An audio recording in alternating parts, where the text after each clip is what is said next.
ওকে, তো আজকে আমাদের ক্লাস হলো ডেরিভেটিভস। ডেরিভেটিভস অ্যাকচুয়ালি একটা ম্যাথমেটিক্যাল চ্যাপ্টার, যেটা আমরা হায়ার সেকেন্ডারিতে পড়েছি। যারা সায়েন্স নিয়ে এইচএস পাস করেছেন তাদের এই চ্যাপ্টারটা ছিল।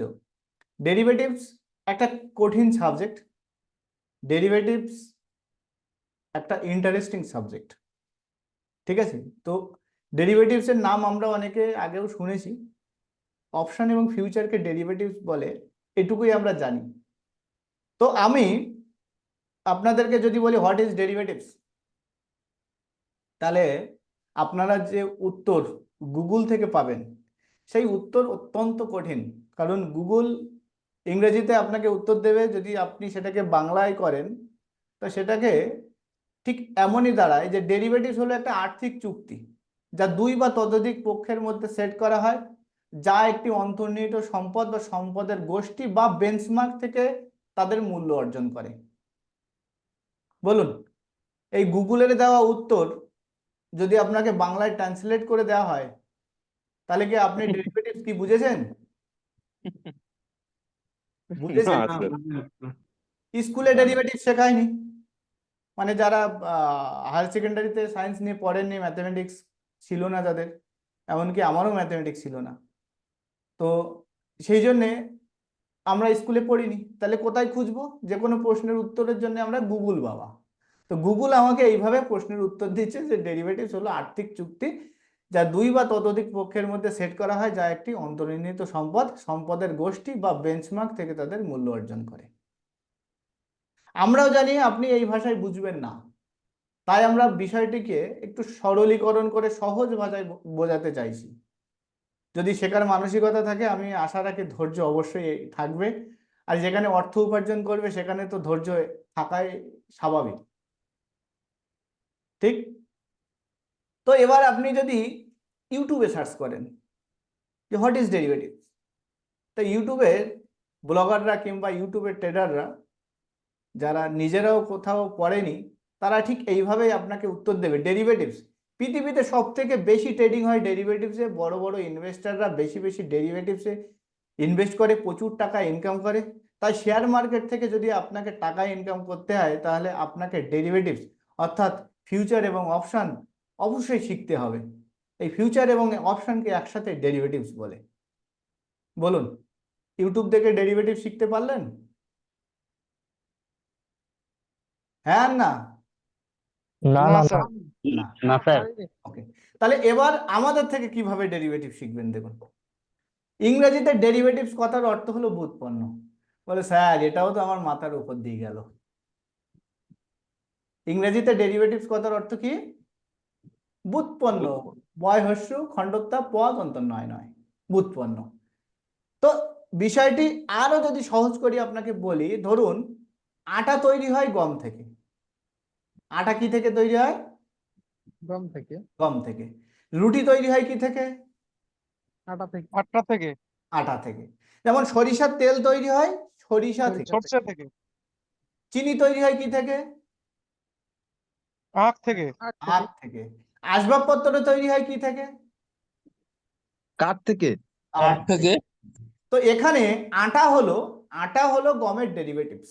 আটা কার ডেরিভেটিভস? গমের ডেরিভেটিভ। রুটি কার ডেরিভেটিভস? আটার ডেরিভেটিভ। আটার ডেরিভেটিভ। সরিষার তেল হলো সরিষার দানার ডেরিভেটিভস। চিনি কার ডেরিভেটিভস? আখের ডেরিভেটিভ। আখের ডেরিভেটিভস। তো চেয়ার টেবিল এই সমস্ত কার ডেরিভেটিভস? কাঠের। কাঠের। কাঠের ডেরিভেটিভস। আর সাথে সাথে যেগুলো উৎপন্ন হচ্ছে, অর্থাৎ যেগুলো উৎপন্ন হচ্ছে ওইগুলোই ব্যুৎপন্ন, আর যা থেকে উৎপন্ন হচ্ছে, ঠিক আছে, ওটা হচ্ছে ডেরিভেটিভ। না, যা থেকে যেটা উৎপন্ন হচ্ছে ওটাই ব্যুৎপন্ন অর্থাৎ ডেরিভেটিভস। আর যা থেকে উৎপন্ন হচ্ছে, যেমন সরিষা, গম, আখ, কাঠ, এগুলোকে ইংরেজিতে বলা হয় আন্ডারলাইং অ্যাসেট। কি বলা হয়? আন্ডারলাইং অ্যাসেট বা অন্তর্নিহিত সম্পদ। যেটা উৎপন্ন হচ্ছে সেটা হলো ডেরিভেটিভস অর্থাৎ ব্যুৎপন্ন, আর যা থেকে তৈরি হচ্ছে সেটা হলো অন্তর্নিহিত সম্পদ বা আন্ডারলাইং অ্যাসেট। বোঝাতে পারলাম? স্যার এইটা আরেকবার বলবেন? ধরুন আটা থেকে রুটি তৈরি হচ্ছে। আটা থেকে কি তৈরি হচ্ছে? রুটি। রুটি। তো রুটি হলো, আটা থেকে রুটি হচ্ছে, তো রুটি হলো আটার ডেরিভেটিভ। কারোর থেকে একটা সাউন্ড আসছে, কারোর থেকে একটা সাউন্ড আসছে, ঘ্যাট ঘ্যাট ঘ্যাট করে সাউন্ড আসছে। তো আটা হলো, এই রুটি হলো আটার ডেরিভেটিভস, আর আটা হলো গমের ডেরিভেটিভস। তো সরিষার তেল হলো সরিষার বীজের ডেরিভেটিভস, ঠিক? আসবাবপত্র হলো কাঠের ডেরিভেটিভস, চিনি হলো আখের ডেরিভেটিভস। অর্থাৎ যে জিনিসটা তৈরি হচ্ছে সেটা হলো ডেরিভেটিভস, আর যা থেকে তৈরি হচ্ছে সেটা হলো আন্ডারলাইন অ্যাসেট, অর্থাৎ অন্তর্নিহিত সম্পদ। বুঝতে পারলেন? Yes, sir. হ্যাঁ জি স্যার। স্যার। একদম। দেখুন আরো বুঝতে পারবেন, অন্তর্নিহিত সম্পদ অর্থাৎ আন্ডারলাইন অ্যাসেট। এই আন্ডারলাইন অ্যাসেট আর ডেরিভেটিভস এদের মধ্যে যে সম্পর্কটা থাকে সেটা হলো সরিষার দানার দাম বাড়লে তেলের দাম বেড়ে যায়, তাই তো? সরিষার দানার দাম বাড়লে তেলের দাম বেড়ে যায়। হ্যাঁ যেমন স্যার। আটার দাম বাড়লে আটার দাম বাড়লে রুটির দাম বাড়বে। র মেটেরিয়ালের দাম বাড়লে প্রোডাক্টের দাম বেড়ে যাবে। একদম, র মেটেরিয়ালের দাম বাড়লে প্রোডাক্টের দাম বেড়ে যায়। যেমন যদি তেলের দাম বাড়ে, তাহলে হোটেলে খাবারের দাম বেড়ে যাবে। যদি চালের দাম বাড়ে তাহলে হোটেলে ভাতের দাম বেড়ে যাবে, হ্যাঁ কি না? হ্যাঁ Yes ঠিক or আছে। no? হ্যাঁ স্যার, হ্যাঁ স্যার। হ্যাঁ, ইয়েস। কথোপকথন না করলে তো আমিও বুঝতে পারবো না আপনারা বুঝছেন কিনা। ঠিক না আছে? না স্যার, ঠিক ঠিক আছে। আছে স্যার, ঠিক আছে ঠিক আছে। তো এখানে সবসময় আমরা দেখি ডেরিভেটিভস হলো আন্ডারলাইন অ্যাসেটের উপর তার দাম নির্ভর করে। অর্থাৎ র মেটেরিয়ালের দাম বাড়লে সবসময় তার ডেরিভেটিভসের দাম বাড়বে। যেমন কাঠের দাম বাড়লে আসবাবপত্রের দাম বাড়বে। হুম। কখনো আসবাবপত্রের দাম বাড়লে কিন্তু কাঠের দাম বাড়বে না। না। কখনো আপনার রুটির দাম বেড়ে গেছে বলে একটু আটার দাম বাড়িয়ে দিলাম, এটা কিন্তু হবে না, ঠিক? যেমন আপনারা যখন দেখেন যে পেট্রোলের দাম বেড়ে গেছে, তো পেট্রোলের দাম বাড়লে কিংবা ডিজেলের দাম বাড়লে ভাড়া বেড়ে যায় না? হ্যাঁ। কোনোদিন শুনেছেন যে ভাড়া বেড়ে গেছে বলে পেট্রোল আর ডিজেলের দাম বেড়ে গেছে? ব্যাকে যাওয়া যাবে না তার মানে, ব্যাক উল্টো ক্যালকুলেশন। হয় না। ঠিক তো? সবসময় দেখবেন যে ডেরিভেটিভস এর দাম অর্থাৎ ব্যুৎপন্নের দাম সবসময় তার আন্ডারলাইন অ্যাসেটের উপর দামের উপর নির্ভর করে। অর্থাৎ যে প্রোডাক্ট তার দাম সবসময় তার র মেটেরিয়ালের দামের ওঠানামার উপর নির্ভর করে। যারা আমাদের আগের ক্লাস করেছেন তারা তো অবশ্যই জানেন কেন কোনো জিনিসের দাম বাড়ে কমে, সেটা আমরা অবশ্যই আপনাদেরকে আগের ক্লাসে দেখিয়েছি। যারা নতুন একদম তাদেরকে অনুরোধ করব আমাদের ইউটিউব চ্যানেলে গিয়ে আপনারা এই ভিডিওগুলো দেখে নেবেন, আগের প্রিভিয়াস ভিডিওগুলো। যদি সমস্যা হয় আমাদের যারা টেকনিক্যাল সাপোর্টে যারা আছে তাদেরকে ফোন করবেন, তারা আপনাকে স্পেসিফিক টপিকের উপর আপনাদেরকে ভিডিও সেন্ড করে দেবে। তাছাড়া আমাদের ইউটিউব চ্যানেল যারা এখনো সাবস্ক্রাইব করেনি, করে রাখুন, প্রচুর ভিডিও পাবেন। ঠিক আছে? তো ঠিক পুঁজিবাজারে অর্থাৎ স্টক মার্কেটেও এই ধরনের অর্থনৈতিক ব্যুৎপন্ন অর্থাৎ ফিনান্সিয়াল ডেরিভেটিভস হয়, যার অন্তর্নিহিত অ্যাসেটগুলো হলো অর্থাৎ আন্ডারলাইং অ্যাসেট হলো স্টক, যেমন ইকুইটি স্টক, যেমন ইন্ডেক্স, নিফটি, ফিন নিফটি, ব্যাংক নিফটি, তারপর সেন্সেক্স, ব্যানেক্স, মিড ক্যাপ নিফটি, এগুলো ইন্ডেক্সের মধ্যে আন্ডারলাইন অ্যাসেট। যেমন কমোডিটি প্রোডাক্ট আছে, কমোডিটি প্রোডাক্টের মধ্যে কি আছে? যেমন ক্রুড অয়েল আছে, ন্যাচারাল গ্যাস আছে, তেমন সিলভার আছে, গোল্ড আছে, কারেন্সি আছে। ঠিক যখনই এই আন্ডারলাইন অ্যাসেটের দাম ওঠানামা হয়, ঠিক এদের ডেরিভেটিভসেরও দাম ওঠানামা হয়। ঠিক আছে? তো মূলত 4 ধরনের এই ডেরিভেটিভস আছে পৃথিবীতে, দুনিয়ায় 4 ধরনের ডেরিভেটিভস আছে। এই 4 ধরনের ডেরিভেটিভস কি? 4 ধরনের ডেরিভেটিভস হলো ফিউচার কন্ট্রাক্ট, ফরওয়ার্ডস, অপশনস আর সোয়াপস। কি বললাম আমার সাথে একবার বলুন তো? Future contract, Future contract, future contract, forwards, forward, options option, এবং সোয়াপস। swap. ঠিক আছে, 4 রকম ডেরিভেটিভস আমি আপনাদেরকে একবার এখানে লিখে দিলাম।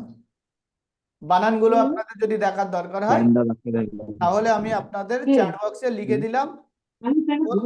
কোনো কথা হবে না আগে বন্ধু, বন্ধু কোনো কথা হবে না, নইলে খেলবো না। স্যার একবার রিপিট করবেন প্লিজ। দেখুন আমি লিখে দিচ্ছি। লিখে দিয়েছি ফিউচার কন্ট্রাক্ট, ফরওয়ার্ডস, অপশন এবং সোয়াপ। ঠিক আছে, ঠিক আছে। ওকে। তো এবার একটুখানি, হ্যাঁ এবার একটুখানি আমাদের যদি আপনাদের প্রশ্নই আমি একটু আমার কাছে করে দেখি, স্যার ডেরিভেটিভসে ট্রেডিং করা কি ঠিক? বলুন, এ প্রশ্ন আপনাদের আপনাদের আমার কাছে আছে কি না এ প্রশ্ন? স্যার আরেকবার বলুন স্যার। স্যার ডেরিভেটিভসে ট্রেডিং করা কি ঠিক? এই প্রশ্ন কার কার মনে আছে যে আমাকে করার ইচ্ছা আছে? স্যার আমার মনে আমার হয় করতাম। হ্যাঁ স্যার কারণ বলবো। যখনই আপনি অপশন আর ফিউচার মার্কেটে শোনেন তো ওরে বাবারে কি রিস্ক, এই ওখানে মোটে যাবি না, বাকি হ্যাঁ, সবাই ইনভেস্ট বলে। করো, এ করো তা করো, সব ডেরিভেটিভস মোটে করা যাবে না। স্যার ডেরিভেটিভসে করবো, এটা কি ঠিক হবে? অপশন মার্কেটে ট্রেডিং করা কি ঠিক? কেউ একবার প্রশ্ন করুন তো আমার মতন, রিপিট করে করুন। হ্যাঁ স্যার, স্যার বলবো? ডেরিভেটিভে কেননা শোনা যায় যে 90% লস এখান থেকেই হয়। হ্যাঁ, তো প্রশ্নটা করুন একবার, স্যার ডেরিভেটিভসে ট্রেডিং করা কি ঠিক? করুন প্রশ্নটা। ডেরিভেটিভস এ ট্রেডিং করা কি ঠিক স্যার? হ্যাঁ, এই প্রশ্নের উত্তর দেওয়া খুব মুশকিল, কারণ এটি ব্যক্তি বিশেষ নির্ভর করে। যারা ঝুঁকি ছাড়া দীর্ঘমেয়াদী ইনকাম করতে চায় তারা মোটেও ডেরিভেটিভসে ট্রেডিং করে না। কি ছাড়া বললাম? ঝুঁকি ছাড়া। ঝুঁকি ছাড়া। হ্যাঁ, তারা ঝুঁকি ছাড়া। একেবারেই ডেরিভেটিভসে কেনা বেচা করে না। তাদের আপনি মেরে ফেললেও তারা ডেরিভেটিভসে আসবে না। আপনার যদি ডেরিভেটিভ বাজার নিয়ে যদি জ্ঞান থাকে, যদি প্রপার নলেজ থাকে, তাহলে এই মার্কেট সব থেকে আপনার সুবিধাজনক ইনকাম এবং এই মার্কেট সব থেকে আপনাকে বেশি ইনকাম দিতে পারে যদি আপনার নলেজ থাকে। কি থাকে? Huge Knowledge। knowledge. জ্ঞান স্যার, Knowledge জ্ঞান স্যার, থাকে। knowledge। হ্যাঁ, আর যদি আপনার বিশ্লেষণ সঠিক হয়, যদি আপনি অ্যানালিসিস সঠিকভাবে করতে পারেন, তাহলে এই মার্কেট হলো সব থেকে লাভজনক মার্কেট। তো অ্যানালিসিস আপনি কখন করতে পারবেন? যখন আপনার কাছে নলেজ থাকবে, তাই তো? হুম। এখানে 1 কোটি 2 কোটি 3 কোটি 4 কোটি 5 কোটি 10 কোটি আমি 8 ঘন্টা সময়ের মধ্যে আপনার জিরো করে দিতে পারি। কিন্তু যদি আপনার কাছে নলেজ থাকে, আপনার 100 টাকাও জিরো হবে না। কি বললাম বুঝতে পারছেন? হ্যাঁ স্যার। তো কোন দিকে আপনাকে নজর দিতে হবে বেশি, ইনকাম না knowledge? Knowledge. Knowledge sir, knowledge sir. Knowledge থাকলে কি হবে? নলেজ ইনকাম হবে স্যার। লস হবে না। ইনকাম হবে, প্রফিট হবে। আর মার্কেটে প্রফিট দু রকমের হয়, কি কি বলুন তো? একটা বেচে একটা কিনে। বেচে একটা কিনে, ঠিক আছে। প্রফিট হলো একটা, হলো আপনি আপনার মূলধন থেকে প্রফিট করছেন, অর্থাৎ উপার্জন করছেন, এটাও একটা প্রফিট। আর মার্কেটে 2 মাস ধরে ট্রেডিং করছেন বাট আপনার লস হয়নি, প্রফিটও হয়নি বাট লস হয়নি, ওটাও একটা প্রফিট। ঠিক ঠিক ঠিক ঠিক, একদম ঠিক। তো এখানে টাকা বাঁচিয়ে রাখাটাও একটা প্রফিট। প্রফিট। প্রফিট। তো দেখুন ডেরিভেটিভস মার্কেট আজকের মার্কেট নয়, ডেরিভেটিভস মার্কেটের ইতিহাস দীর্ঘদিনের। আমি যদি আপনাদেরকে বলি, তো ডেরিভেটিভস মার্কেট এসছে 12th সেঞ্চুরি থেকে, অর্থাৎ 1200 খ্রিস্টাব্দ থেকে এই ডেরিভেটিভস মার্কেট শুরু হয়েছে। বিভিন্ন সময় বিভিন্ন কারণে এই ডেরিভেটিভস মার্কেট মডিফাই হতে হতে হতে হতে আজকের ডেরিভেটিভস এসছে। তার মধ্যে বিশেষ কিছু মার্কেট হলো, যেমন 12th সেঞ্চুরিতে যে হরপ্পা মহেঞ্জোদারো স্যার, হুম হরপ্পা মহেঞ্জোদারোর কথা বলছেন? হ্যাঁ হ্যাঁ হ্যাঁ, হরপ্পা মহেঞ্জোদারো তারও অনেক আগে। হরপ্পা মহেঞ্জোদারো সিন্ধু সভ্যতা, সে তো তখনও মানে যীশু খ্রিস্টের জন্মই হয়নি। আমি অনেক পুরনো বলছি, গল্পের মাধ্যমে সব আপনাদেরকে বোঝাবো। তো আজকে শুধু ইন্ট্রোডাকশন করিয়ে দিচ্ছি, নেক্সট ডে আমরা প্রপার ক্লাসের দিকে যাব। তো 1200 খ্রিস্টাব্দেও এক ধরনের হয়েছে। সব থেকে আপনারা পুরনো স্টক এক্সচেঞ্জের নাম জানেন কি? অ্যাঞ্জেল স্যার, স্টক এক্সচেঞ্জের, অ্যাঞ্জেল ও not exchange, angel. Platform. Hello, Bombay. না না না না না, না। পৃথিবীর মধ্যে সব থেকে পুরনো স্টক এক্সচেঞ্জ হলো আমস্টারডাম স্টক এক্সচেঞ্জ, যেটা স্যার একবার শুনলাম। আমস্টারডাম নাম শোনেননি? হল্যান্ডের নাম শুনেছেন? হ্যাঁ, হল্যান্ড। নেদারল্যান্ডের নাম হ্যাঁ স্যার, শুনেছেন? হ্যাঁ হ্যাঁ। ওখানকার স্টক এক্সচেঞ্জ সব থেকে আচ্ছা, পুরনো স্টক এক্সচেঞ্জ। 1600 দশকে এই স্টক এক্সচেঞ্জ তৈরি হয়, ঠিক আছে? হুম। তো আমাদের এখানে বিএসসি সব থেকে পুরনো স্টক এক্সচেঞ্জ, কিন্তু ডেরিভেটিভস যেহেতু আমাদের জানার বিষয়, এই ডেরিভেটিভস জানেন ভারতবর্ষ থেকে ডেরিভেটিভস কবে, মানে ভারতবর্ষে কবে ডেরিভেটিভস এর ট্রেডিং শুরু হয়? না স্যার, আমার জানা নেই।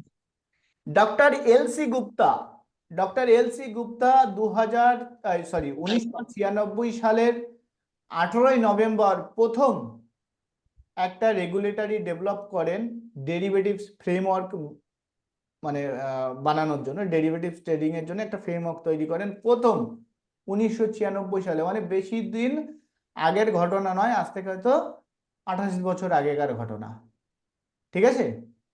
তো এই ডক্টর এলসি গুপ্তা এবং এর যে কমিটি, সেই কমিটি যখন রিপোর্ট সাবমিট করেন মার্চ 1998, মানে 1998 সালের 17ই মার্চ, তিনি প্রথম যে কমিটি, সেই কমিটি রিকমেন্ড করেন যে ডেরিভেটিভস আমাদের মার্কেটে সিকিউরিটির সাথে এবং অন্যান্য প্রোডাক্টের সাথে আমরা ডেরিভেটিভস ট্রেডিং শুরু করতে পারি, ঠিক আছে? তো 1998 সালে জুন মাসের দিকে প্রফেসর জে আর বর্মা তার চেয়ারম্যানতে, অর্থাৎ তার চেয়ারম্যানশিপে প্রথম রিস্ক ক্যালকুলেট করে ডেরিভেটিভস মার্কেটে ট্রায়াল শুরু হয়, ঠিক আছে? অক্টোবর মাসে সেই ট্রায়ালের রিপোর্ট দেওয়া হয় যে না, এখানে কাজ করা যেতে পারে এবং কিভাবে এর ম্যানেজমেন্ট হবে, কিভাবে মার্জিনিং সিস্টেম হবে, তো বাকি সব ম্যাথমেটিক্যাল ক্যালকুলেশন কিভাবে হবে, সেগুলো সব কিছু জাজ করার পরে 1999 সালে প্রথম আপনাদের অ্যাক্ট তৈরি হয়, ডেরিভেটিভস অ্যাক্ট, এবং সেটা 2000 সালের মার্চ মাসে একটা নোটিফিকেশন জারি হয় যে আমরা সেবির নেতৃত্বে, অর্থাৎ সেবির রেগুলেটরিতে আমরা বিএসসি এবং এনএসসিতে ইকুইটি ডেরিভেটিভস আমরা চালু করব। তো সেই ইকুইটি ডেরিভেটিভস চালু হয় জুন 2001-এ, এবং সেটা পরবর্তীতে জুলাই মাসের দিকে আপনার individual stock, index, future, contract এগুলোতে সব চালু হয়। এবং প্রপারলি একদম ফাইনালি ডেরিভেটিভস প্রোডাক্ট ফেব্রুয়ারি 2013 সাল থেকে চালু হয়ে যায় ভারতবর্ষে, ঠিক আছে? তো এই হলো ডেরিভেটিভস এর ভারতবর্ষের বিষয়। মেন আমরা 4টে ডেরিভেটিভস এর কথা শুনেছি। এই 4টে ডেরিভেটিভস আমরা প্রথম দিনে ফিউচার এবং মানে ফিউচার কন্ট্রাক্ট এবং ফরওয়ার্ডসটা কভার করব। সেকেন্ড ডেতে আমরা অপশন শুরু করব। আজকে ইন্ট্রোডাকশন হলো, সোয়াপটা আপনার অতটা কাজে লাগে না, মোটামুটি অপশনটা শুরু করার মাঝখানে আমরা সোয়াপটা বুঝিয়ে দেব, ঠিক আছে? তো আজকে আপনাদের সাথে আমার খুব কথা বলার ইচ্ছা হচ্ছে। এবং যারা যারা নতুন আছেন তাদের সাথে পরিচয় হয়নি, পরিচয় করার ইচ্ছা হচ্ছে, বাকি যারা ক্লাসে ছিলেন তাদের সাথে তো আছেন। এবং 8:45 নাগাদ আমি একটু বেরোবো, কারণ আমার আজকে একটা জন্মদিনের নেমন্তন্ন আছে। যারা নতুন তারা বলে, স্যার প্রথম দিনে আপনার জন্মদিনের নেমন্তন্নের এক্সকিউজ দিচ্ছেন, ঠিক আছে, কিন্তু না, সত্যি আছে, না গেলে হবে না। তো সেই জন্যে একটু তাড়াতাড়ি আপনাদের সাথে সবার সাথে পরিচয় হয়ে নেব। পরিচয় হয়ে নেওয়ার পরে আমরা কাল থেকে না একদম ফুল দমে ডেরিভেটিভ শেখা শুরু করে দেবো, এবং কোথায় টাকা আছে সেটা আমরা খুঁজবো। তো আপনাদেরকে 4টে ডেরিভেটিভস এর কথা বললাম, এখনো আপনারা 4টে ডেরিভেটিভস একবার মুখস্থ করে নিন, তারপর কথা বলছি। Future contract, forward, option, forward আর অপশন স্টপ। এবং option swap. swap, swap। SWAP, swap, ঠিক আছে। তো যারা যারা নতুন এসছেন তাদেরকে আমি একবার পরিচয় করিয়ে দিই। আমার নাম বৃন্দাবন সরকার, ঠিক আছে। আমি ট্রেনার এবং বিশেষ করে অপশন ট্রেনার। আপনাদেরকে আগামী মোটামুটি 10-12টা ক্লাসে অপশন শেখাবো, এবং আমি গ্যারান্টি দিচ্ছি যে পশ্চিমবঙ্গের কেউ এত সহজে আপনাদেরকে অপশন শেখাতে পারবে না। যদি আপনাদের যদি কোনো প্রশ্ন থাকে তাহলে অবশ্যই করবেন। এছাড়া আমার আরো একটা পরিচয় আছে, যারা নতুন তাদেরকে দিয়ে দিই। আমি পলিটিক্যালি এক্সপোজড, ঠিক আছে। আমি 2021 সালের বিধানসভা নির্বাচনে বিজেপির হয়ে এমএলএ ক্যান্ডিডেট ছিলাম, স্বরূপনগর বনগাঁ থেকে, ঠিক আছে। Thank you sir. তো যাই হোক, থ্যাংক ইউ বলার কিছু নেই। আমি ছিলাম পশ্চিমবঙ্গের সব থেকে অল্প বয়সী, অর্থাৎ কম আমি বয়সী। আরএসএস থেকে আছি স্যার, 96 থেকে আরএসএস এ আছি। তো যাই হোক, দেখার জন্য আমি শুধু আমার পরিচয়টা দিলাম, আপনাদের পরিচয় আমি চাইছি না এখন, ঠিক আছে। আপনাদের ওকে প্রফেশনাল ওকে। পরিচয় দেবেন। তো আপনি কি বনগাঁ থেকে স্যার? বনগাঁ, মানে বনগাঁ লোকসভা, স্বরূপনগর বিধানসভা থেকে। তো আমি না না, মানে এটাই আমি বলার, জিজ্ঞেস করছি আপনার বাড়ি কি বনগাঁতে, তাই? স্বরূপনগর। আচ্ছা আচ্ছা আচ্ছা। তো এইটা আমার বলার যে কেন স্যার এসব বলার, দেখুন আমি খুব অল্প বয়সে, 29 বছর বয়সে সারা পশ্চিমবঙ্গে সব থেকে কম বয়সী ক্যান্ডিডেট ছিলাম, এবং এসবের পিছনে একটাই, স্টক মার্কেট। স্টক মার্কেট ছাড়া আমার আর কোনো পরিচয় নেই, ঠিক আছে। স্টক কবে থেকে স্টার্ট করেছেন, মানে স্টক মার্কেটে? আমি 2009 সাল থেকে স্টক মার্কেট স্টার্ট করেছি। আমার ভিডিও আপনার ইউটিউবে আছে, পুরো আমার জীবন বৃত্তান্ত আপনাদের কাছে আছে। আমার একটা মেয়ে আছে এখন, ঠিক আছে। আমি বিবাহিত। তো আজ যা যা জানার আস্তে আস্তে সব জেনে যাবেন, ঠিক আছে। আমি এখন নিউ টাউনে থাকি, দীর্ঘ 7 বছর ধরে আমি সিটিতে থাকতাম, দমদম জংশন স্টেশনের পাশে সিটিতে, সাউথ সিটি। এখন আমি নিউ টাউন, নিউটাউনে কোথায় থাকেন স্যার? নিউ টাউনের আকাঙ্ক্ষা মোড়, এই একেবারে ইকো পার্কের পাশেই থাকি। আমার অফিসের অ্যাড্রেসও আপনাদেরকে দিয়ে দেবো, আপনারা অফিসে এসে ভিজিট করতে পারবেন। ভিজিটিং এর জন্য কোনো রকমের চার্জ, কনসালটেন্ট চার্জও আপনাদের দিতে হবে না, এসে আমাদের সাথে দেখা করে যাবেন। এবার যারা আপনারা নতুন এসেছেন তাদের যদি একটু মানে ট্রেডিং জার্নি একটু আমাদের সাথে যদি আপনারা বলেন, শেয়ার করেন, তাহলে আশা করি আপনাদের সাথে আমার প্রপার কমিউনিকেট করা সম্ভব হবে। স্যার, একটা কথা স্যার, আছে। যারা পুরনো তাদের জন্য আজকের সেশন নয়, ঠিক আছে। Sorry, যারা স্যার। নতুন তারাই একমাত্র বলুন, পরিচয় দিন, স্যার আমি নতুন, নাম বলুন, কি করেন, স্টক আমি মার্কেট। শ্যামল মন্ডল। আমি এই মোটামুটি 2 মাস থেকে অপশনে ঢুকেছি। এর আগে বেসিকে করতাম, ইন্টারডে ডেলিভারি এগুলাই করতাম।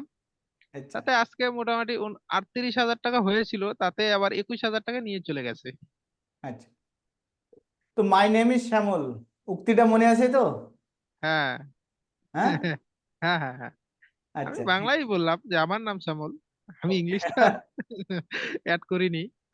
ঠিক, না না, ইংলিশ না, মাই নেম ইজ শ্যামল। আপনি কি জানেন একটা ভাইরাল আছে? না না না। আচ্ছা, আরে ইউটিউবে দেখবেন, ফেসবুকে মাই দেখবেন। নেম ইজ শ্যামল বলে সার্চ করবেন, ঠিক আছে। আচ্ছা ঠিক আছে, দেখবো তাহলে। Funny video. My name is Shyamal, I am talking everything in English. তারপরে বাংলা শুরু। হ্যাঁ। তো শ্যামল বাবুর পরিচয় হয়ে গেল। নেক্সট, স্যার আমি কাটিয়াটে বাড়ি আমার, আপনার কাটিয়াহাটে, বাহ। স্বর্ণগরের যে, হ্যাঁ আমি একদম নতুন এসেছি, সেপ্টেম্বরের 1 তারিখ থেকে এটা শুরু করেছি। আপনি আমি আমার একটা কি ওই বিএসকে অফিসে জব গেছিলেন, করি। স্বরূপনগরে অফিসে গেছিলেন কি? না, অফিসে যাইনি। আচ্ছা, যেতে পারেন স্বরূপ, আপনার কাছাকাছি স্বরূপনগর অফিসে। হ্যাঁ আমি যাব, আমি একটুখানি ফাঁকা হয়ে যাব। আমি একটা বিএসকে সেন্টারে কাজ করি, যদুরাটি পঞ্চায়েত, ওটা বাদুড়িয়ার ভিতরে। আর অফ টাইমে এই দোকানে, অনলাইনের দোকান আছে, দোকান চালাই। সেটা সন্ধ্যার পর থেকে রাত 10টা 10:30 পর্যন্ত। ক্লাস কেমন লাগছে? খুব ভালো স্যার, আপনার ক্লাসগুলো খুব ভালো লাগছে। আচ্ছা, সন্তু বিশ্বাস, সন্তু। হ্যাঁ হ্যাঁ স্যার, আমি শ্যাম স্টিলে আছি, নদিয়া থেকে বলছি, কৃষ্ণনগর।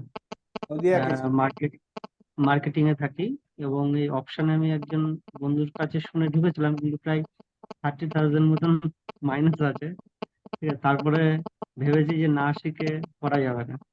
অনেকদিন ধরে ঘাটতে ঘাটতে আপনার চ্যানেলটা সেদিনকে দেখলাম স্যার, তার জন্য আগ্রহের সঙ্গে আর কি ঢুকেছি, জয়েন করেছি।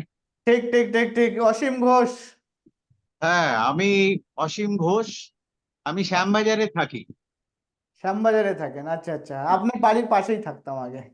হ্যাঁ, আপনি শিথিল মোড় বললেন, আমি বুঝতে পেরেছি আপনি কোন জায়গাটার কথা বলছেন। 50 আমি ফুট, 50 ফুট চেনেন? সেভেন হ্যাঁ ট্যাঙ্ক। হ্যাঁ হ্যাঁ, 7 ট্যাঙ্ক। হ্যাঁ, 7 ট্যাঙ্কসের ওখানেই। ওখানে মুখার্জি বাড়ি, ও আমাদের বন্ধু বান্ধব। যাই হোক, আমি আমার পরিচয়টা দিই। আমার 54 ইয়ার্স ওল্ড। আর আমার একটা নিজের ব্যবসা আছে, মানে সিভিল ইঞ্জিনিয়ারিং ব্যবসা। ওকে।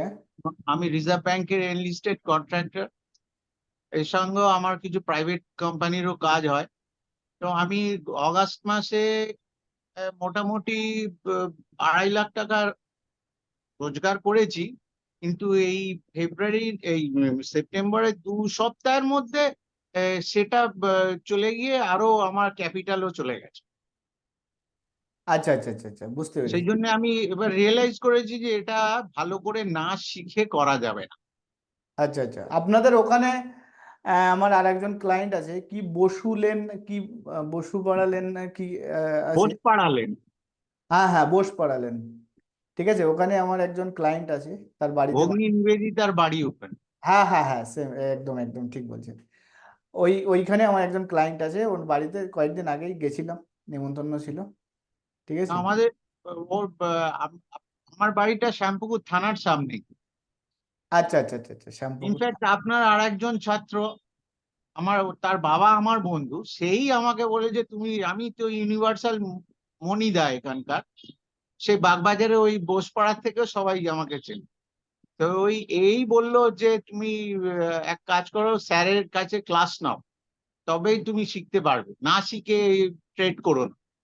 হ্যাঁ, ঠিক ঠিক বলেছেন, না শিখে ট্রেড করা উচিত না। কারণ দেখুন, আপনি ইঞ্জিনিয়ারিং বলুন আর ডাক্তারি বলুন আর আপনার ওকালতি বলুন, সবকিছুই 5 বছরের কোর্স আছে। আর আপনি যদি মনে করেন যে না, আমি এখানে অর্থ উপার্জন করতে এসেছি, কোনো ট্রেনিং ছাড়াই আমি করব, সেটা কি সম্ভব? আপনার কি মনে হয়? মানে কখনোই না। স্বাভাবিক স্বাভাবিক আহ, মানে ভাবনা এটা, যে এটা সম্ভব নয়। তো সেই জন্য আমরা আপনাদেরকে প্রপার ট্রেনিং দেবো, যাতে আপনি রেগুলার ইনকাম করতে পারেন এবং রিস্ক ম্যানেজমেন্ট করতে পারেন। আমাদের ইন্টেনশন থাকবে আপনাকে কোটিপতি বানানোর নয়, আপনাকে রেগুলার একটা ইনকাম দেয়া। ঠিক আছে? আপনি এমনি থ্যাংক ইউ।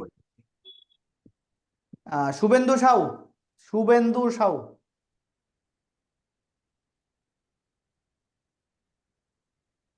শুভেন্দু সাউ।